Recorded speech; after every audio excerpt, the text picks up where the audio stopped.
ಕರ್ನಾಟಕ ಸರ್ಕಾರ 18,000 ಶಿಕ್ಷಕರ ನೇಮಕಾತಿಗೆ ಅಧಿಸೂಚನೆಯನ್ನ ಪ್ರಕಟ ಮಾಡಿದೆ. ರೈಟ್. ಸೊ ಇದೇ ನಿಮ್ಮ ಡಿಸೆಂಬರ್ 7ರಂದು ಟಿಇಟಿ ಎಕ್ಸಾಮ್ ಗೊತ್ತು ಮಾಡುವ ಮೂಲಕ ಟಿಇಟಿ ನೋಟಿಫಿಕೇಶನ್ ಅನ್ನ ಕೂಡ ಬಿಟ್ಟಿದೆ. ಆ ಒಂದು ನೋಟಿಫಿಕೇಶನ್ ಅಲ್ಲಿ ತುಂಬಾ ಆಸ್ಪಿರೆಂಟ್ ಗಳಿಗೆ ಕೆಲವೊಂದು ಗೊಂದಲಗಳಿದಾವೆ. ಸುಮಾರು ಜನ ನಂಗೆ ಟೆಲಿಗ್ರಾಮ್ ಅಲ್ಲಿ ಮೆಸೇಜ್ ಹಾಕಿ ಡೌಟ್ಸ್ ಗಳನ್ನು ಕೇಳಿದ್ರಿ. ಸೊ ಅದಕ್ಕೋಸ್ಕರ ನಾನು ಎಲ್ಲಾ ಡೌಟ್ಸ್ ಗಳನ್ನ ಕಂಪೇರ್ ಮಾಡ್ಕೊಂಡು ನೋಟಿಫಿಕೇಶನ್ ಬಗ್ಗೆ ಕಂಪ್ಲೀಟ್ ಕ್ಲಾರಿಟಿ ಕೊಡೋಣ ಅಂತ ಈ ಒಂದು ವಿಡಿಯೋ ಮಾಡ್ತಿದ್ದೀವಿ. ಸೊ ಈ ವಿಡಿಯೋದಲ್ಲಿ ಏನ್ ಮಾಡ್ತೀವಿ ಅಂದ್ರೆ ನೋಟಿಫಿಕೇಶನ್ ಇರ್ತಕ್ಕಂಥ ಬೇಸಿಕ್ ಡೀಟೇಲ್ಸ್ ನೋಡ್ತೀವಿ. ಅಂದ್ರೆ ಎಕ್ಸಾಮ್ ಶುಲ್ಕ ಆಗಿರ್ಬೋದು, ಎಕ್ಸಾಮ್ ಡೇಟ್ ಆಗಿರ್ಬೋದು. ರೈಟ್. ಅದಾದ್ಮೇಲೆ ಪೇಪರ್ 1 ಪೇಪರ್ 2 ಇದ್ರ ಸಿಲೆಬಸ್ ನೋಡ್ತೀವಿ. ರೈಟ್. ಏನೇನ್ ಸಿಲೆಬಸ್ ಇದೆ paper 1 and paper 2. And third ಏನು ಅಂತಂದ್ರೆ ಪೇಪರ್ 1 ಪೇಪರ್ 2 ಯಾರ್ಯಾರು ಅರ್ಹರಿದ್ದೀರಿ, ಯಾರು ಅಪ್ಲಿಕೇಬಲ್ ಇದೀರಿ. Okay, B Ed D Ed ಈ ಕನ್ಫ್ಯೂಷನ್ ಗಳು ಸ್ವಲ್ಪ ಇದೆ. ಸೊ ಅದ್ರ ಬಗ್ಗೆ ಕ್ಲಾರಿಟಿ ಕೊಡ್ತಾ ಹೋಗ್ತೀನಿ. ಸೊ ಇದಲ್ಲದೆ ಇನ್ನೊಂದು ದೊಡ್ಡ ಕ್ವಶನ್ ಏನು ಅಂತಂದ್ರೆ ಯಾವ ಮಟ್ಟದ ಪ್ರಿಪರೇಷನ್ ಮಾಡ್ಬೇಕು, ಏನು 10th ಲೆವೆಲ್ ಮಾಡ್ಬೇಕಾ, 8th ಲೆವೆಲ್ ಮಾಡ್ಬೇಕಾ, ಅಥವಾ PUC ಲೆವೆಲ್ ಪ್ರಿಪರೇಷನ್ ಮಾಡ್ಬೇಕಾ ಅಂತ ಕೆಲವೊಂದು ಡೌಟ್ಸ್ ಇದೆ. ರೈಟ್. ಈ ಎಲ್ಲಾ ಡೌಟ್ಸ್ ಗಳನ್ನ ಈ ಒಂದು ವಿಡಿಯೋದಲ್ಲಿ ನಿಮ್ಗೆ ಕ್ಲಾರಿಟಿ ಕೊಡ್ತಾ ಹೋಗ್ತೀನಿ. ರೈಟ್. ಸೊ ಹಾಗಾದ್ರೆ ವಿಡಿಯೋನ ಸ್ಟಾರ್ಟ್ ಮಾಡೋಣ ಬನ್ನಿ. ರೈಟ್. ನೋಡ್ರಿ, ಕರ್ನಾಟಕ ಶಿಕ್ಷಕರ ಅರ್ಹತಾ ಪರೀಕ್ಷೆ 2025 ಅರ್ಜಿ ಸಲ್ಲಿಕೆ ಆಲ್ರೆಡಿ ಆರಂಭ ಆಗ್ಯದ್ರಿ. 23/10/2025 ಅಕ್ಟೋಬರ್ 23ರಂದು ಆರಂಭವಾಗಿದೆ. ನವೆಂಬರ್ 9, 2025 ಇದು ಕೊನೆಯ ದಿನಾಂಕ ಆಗಿರುತ್ತೆ. ರೈಟ್. ಸೊ ಪರೀಕ್ಷಾ ದಿನಾಂಕ ನೋಡ್ತಾ ಹೋದ್ರೆ ನೋಡ್ರಿ 7/12/2025 ಭಾನುವಾರ. ರೈಟ್. ನಿಮ್ಮ ಡಿಸೆಂಬರ್ 7ರಂದು ಏನು ಎಕ್ಸಾಮ್ ಡೇಟ್ ಇರತಕ್ಕಂಥದ್ದು. ಈ ಪೇಪರ್ 1 ಪೇಪರ್ 2 ಬಗ್ಗೆ ಇನ್ನೂ ಕ್ಲಾರಿಟಿ ಮುಂದೆ ಕೊಡ್ತಾ ಹೋಗ್ತೀನಿ. ರೈಟ್. ಸೊ ನೋಡ್ತಾ ಬರ್ರಿ.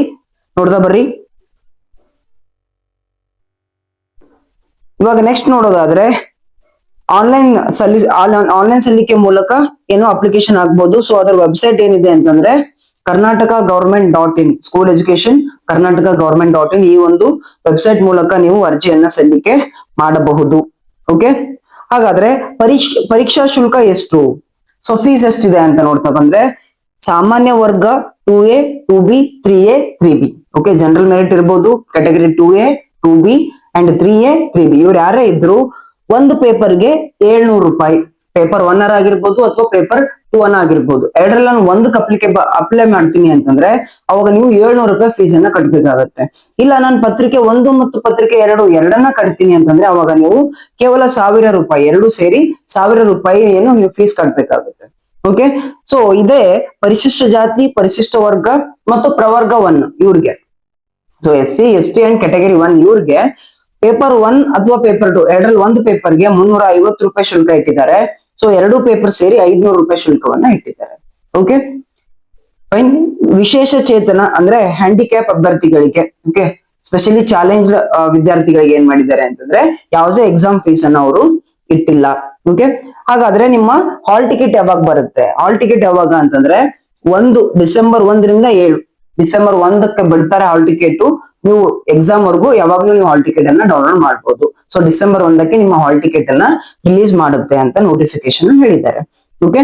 ಹಾಗಾದ್ರೆ ನೋಡ್ರಿ ಪೇಪರ್ 1 ಟೈಮಿಂಗ್ ನೋಡಿ. ಪತ್ರಿಕೆ 1 ಪತ್ರಿಕೆ 2 ಇದ್ರ ಟೈಮಿಂಗ್ ನೋಡ್ತಾ ಬಂದಾಗ ಪತ್ರಿಕೆ 1 ಏನಿದೆ ಅಂತಂದ್ರೆ ಮಾರ್ನಿಂಗ್ ಬೆಳಿಗ್ಗೆ 9:30 ಮಧ್ಯಾಹ್ನ 12 ಗಂಟೆವರೆಗೆ. ಅಂದ್ರೆ ಒಂದು ಪೇಪರ್ 2.5 ಗಂಟೆದಾಗಿರುತ್ತೆ. 2 ಗಂಟೆ 30 ನಿಮಿಷ, 2.5 ಗಂಟೆದು ಒಂದು ಪೇಪರ್ ಇರುತ್ತೆ.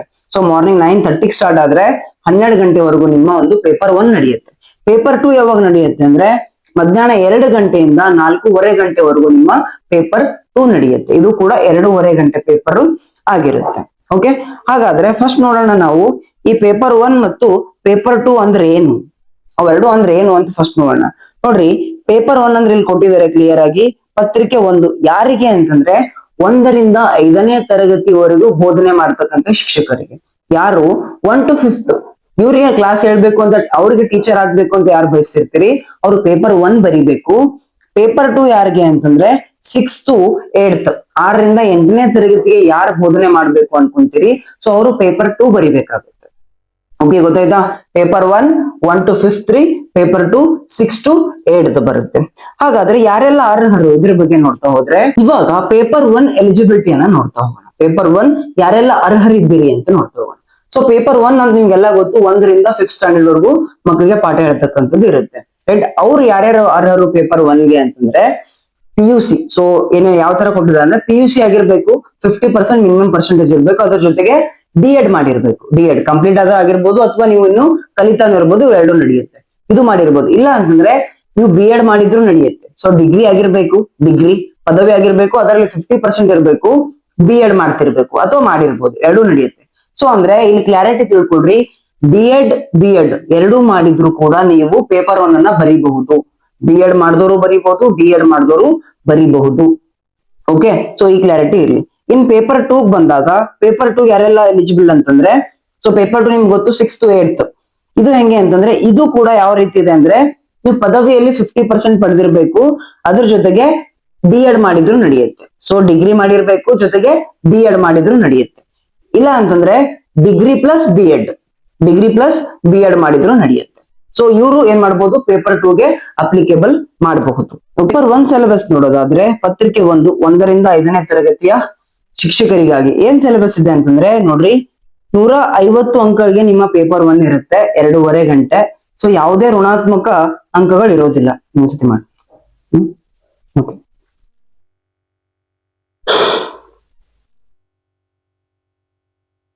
ಪೇಪರ್ 1 ಸಿಲೆಬಸ್ ನೋಡ್ತಾ ಬಂದ್ರೆ, ಸೊ ನೋಡ್ರಿ 150 ಅಂಕಗಳಿಗೆ ನಿಮ್ಮ ಒಂದು ಒಟ್ಟು ಪೇಪರ್ ಇರುತ್ತೆ, ಯಾವುದೇ ಋಣಾತ್ಮಕ ಅಂಕಗಳು ಇರುತ್ತೆ, ನೆಗೆಟಿವ್ ಇರೋದಿಲ್ಲ. 150 ಅಂಕಗಳಿಗೆ ನೀವು ಆನ್ಸರ್ ಮಾಡಿ ಬರ್ಬೇಕು. ಓಕೆ, ಸೊ ನೋಡ್ರಿ ಭಾಷೆ 1, ಭಾಷೆ 2 ಎರಡು ಕಡ್ಡಾಯ ಪತ್ರಿಕೆಗಳು 30 ಅಂಕಗಳಿಗೆ ಇರುತ್ತೆ. ಸೊ ಭಾಷೆ 1, ಭಾಷೆ 2 ಅಂದ್ರೆ ನೀವು ಚಾಯ್ಸ್ ಮಾಡ್ದಂಗೆ ಇರುತ್ತೆ, ಯಾವುದೇ ಕಂಪಲ್ಸರಿ ಇರೋದಿಲ್ಲ. ಯಾವ್ದು ಚಾಯ್ಸ್, ಕನ್ನಡ ಇಂಗ್ಲಿಷ್ ಆಗಿರ್ಬೋದು, ಹಿಂದಿ ಇಂಗ್ಲಿಷ್ ಆಗಿರ್ಬೋದು, ಈ ತರ ಯಾವುದೇ ಲ್ಯಾಂಗ್ವೇಜ್ ಗಳನ್ನ ನೀವು ಚಾಯ್ಸ್ ಮಾಡ್ಬೋದು. ರೈಟ್, ಆ ವಿಷಯದ ಮೇಲೆ 30 ಅಂಕಗಳಿಗೆ ಇರುತ್ತೆ. ಅದಾದ್ಮೇಲೆ ಶಿಶು ವಿಕಸನ ಮತ್ತು ಬೋಧನಾ ಕ್ರಮ, ಸೈಕಾಲಜಿ, ಚೈಲ್ಡ್ ಡೆವಲಪ್ಮೆಂಟ್ ಅಂಡ್ ಪೆಡಾಗೋಜಿ ಅಂತ ಸಿಲೆಬಸ್ ಬರುತ್ತೆ, ಸೈಕಾಲಜಿ. ರೈಟ್, ಅದು 30 ಅಂಕಗಳಿಗೆ ಇರ್ತಕ್ಕಂಥದ್ದು. ಇದು ಕೂಡ ಕಡ್ಡಾಯ ಪೇಪರ್, ಕಂಪಲ್ಸರಿ ಪೇಪರ್. ರೈಟ್, ಇದಾದ ನಂತರ ಗಣಿತ ಪರಿಸರ ಅಧ್ಯಯನ, ಗಣಿತ 30 ಅಂಕಗಳಿಗಿರುತ್ತೆ. ಪರಿಸರ ಅಧ್ಯಯನ ಎನ್ವಿರಾನ್ಮೆಂಟಲ್ ಸೈನ್ಸ್ ಅಂತ ಬರುತ್ತೆ. ಸೊ ಅದು ಕೂಡ 30 ಅಂಕಗಳಿಗೆ ಇರುತ್ತೆ. ಒಟ್ಟು 150 ಅಂಕಗಳಿಗೆ ಪೇಪರ್ 1 ಇರ್ತಕ್ಕಂಥದ್ದು. ರೈಟ್, ಹಾಗಾದ್ರೆ ಪೇಪರ್ 2 ನೋಡೋದಾದ್ರೆ ನೋಡಿ, ಇಲ್ಲೂ ಕೂಡ 150 ಅಂಕಗಳಿಗಿರುತ್ತೆ, ಯಾವುದೇ ನೆಗೆಟಿವ್ ಅಂಕಗಳು ಇರೋದಿಲ್ಲ. ಭಾಷೆ 1, ಭಾಷೆ 2 ಸೇಮ್, ಇದು ಕೂಡ ಕನ್ನಡ ಇಂಗ್ಲಿಷ್, ಹಿಂದಿ ಇಂಗ್ಲಿಷ್, ನೀವು ಯಾವುದೇ ಲ್ಯಾಂಗ್ವೇಜ್ ಗಳನ್ನ ತಗೋಬಹುದು. ರೈಟ್, 30 ಅಂಕಗಳಿಗೆ ಇರುತ್ತೆ. ಅದಾದ ನಂತರ ಶಿಶು ವಿಕಸನ ಮತ್ತು ಬೋಧನಾ ಕ್ರಮ, ಸೇಮ್ ಸೈಕಾಲಜಿ ಕೂಡ 30 ಅಂಕಗಳಿಗಿರುತ್ತೆ. ಇದು ಕೂಡ ಕಡ್ಡಾಯ ಕಂಪಲ್ಸರಿ ಪೇಪರ್ ಆಗಿರುತ್ತೆ. ಇನ್ ಇದಕ್ ಬಂದಾಗ ಗಣಿತ ಮತ್ತು ವಿಜ್ಞಾನ 60 ಅಂಕಗಳು, ಮ್ಯಾಥ್ಸ್ ಅಂಡ್ ಸೈನ್ಸ್. ಇದು ಯಾರಿಗೆ ಅಂತಂದ್ರೆ, ಯಾರು ಸೈನ್ಸ್ ಬ್ಯಾಕ್ ಗ್ರೌಂಡ್ ಇಂದ ಬರೀತಿರ್ತೀರಿ ಅವರು ಮ್ಯಾಥ್ಸ್ ಮತ್ತು ಸೈನ್ಸ್ ಪೇಪರ್ ಬರೀಬೇಕು. ಯಾರು ಸೋಷಿಯಲ್ ಬ್ಯಾಕ್ ಗ್ರೌಂಡ್, ಸಮಾಜ ವಿಜ್ಞಾನದ ಒಂದು ಬ್ಯಾಕ್ ಗ್ರೌಂಡ್ ಇರ್ತೀರಿ, ಅವರು ಈ ಒಂದು ಪೇಪರ್ ಸಮಾಜ ವಿಜ್ಞಾನ 60 ಅಂಕಗಳಿಗೆ ಈ ಪೇಪರ್ ಬರೀಬೇಕಾಗುತ್ತೆ. ಸೈನ್ಸ್ ಬ್ಯಾಕ್ ಗ್ರೌಂಡ್ ಇರೋರು ಸೈನ್ಸ್ ಮತ್ತೆ ಮ್ಯಾಥ್ಸ್ ಬರೀಬೇಕು, ಆರ್ಟ್ಸ್ ಬ್ಯಾಕ್ ಗ್ರೌಂಡ್ ಇರೋರು ಮತ್ತೆ ಸೋಷಿಯಲ್ ಸೈನ್ಸ್ ಅನ್ನ ಬರೀಬೇಕಾಗುತ್ತೆ. ಇಬ್ಬರಿಗೂ ಸ್ವಲ್ಪ ಬೇರೆ ಬೇರೆ ಇರುತ್ತೆ. ಓಕೆ, ಸೊ ಹಾಗಾದ್ರೆ ಯಾವ ಮಟ್ಟದ ಪ್ರಿಪರೇಷನ್ ಮಾಡ್ಬೇಕು ಅಂತ ಡೌಟ್ ಬರುತ್ತೆ. ಓಕೆ, ಇವಾಗ ಹೇಳ್ತಿರ್ತಾರೆ, ಇವಾಗ ಪೇಪರ್ 1 ಅಂದ್ರೆ 1 ರಿಂದ 5ನೇ ತರಗತಿಯವರೆಗೆ ಬೋಧನೆ ಮಾಡ್ಬೇಕು. ಹಾಗಂತ 5ನೇ ತರಗತಿವರೆಗೂ ಓದ್ಬೇಕಾ? ಇಲ್ಲ, ನೀವು ಎಲ್ಲಿವರೆಗೂ ಓದ್ಬೇಕು ಅಂದ್ರೆ ಅಪ್ ಟು 10th ಸ್ಟ್ಯಾಂಡರ್ಡ್ ಏನು ಒಂದು ಲೆವೆಲ್ ಇರುತ್ತೆ, ಆ ನಾಲೆಜ್ ಇರುತ್ತೆ, ನಿಮ್ಗೆ ಇರ್ಬೇಕಾಗುತ್ತೆ. ಅಂದ್ರೆ ಮಾತ್ರ ಟಿ ಕ್ಲಿಯರ್ ಆಗೋದು.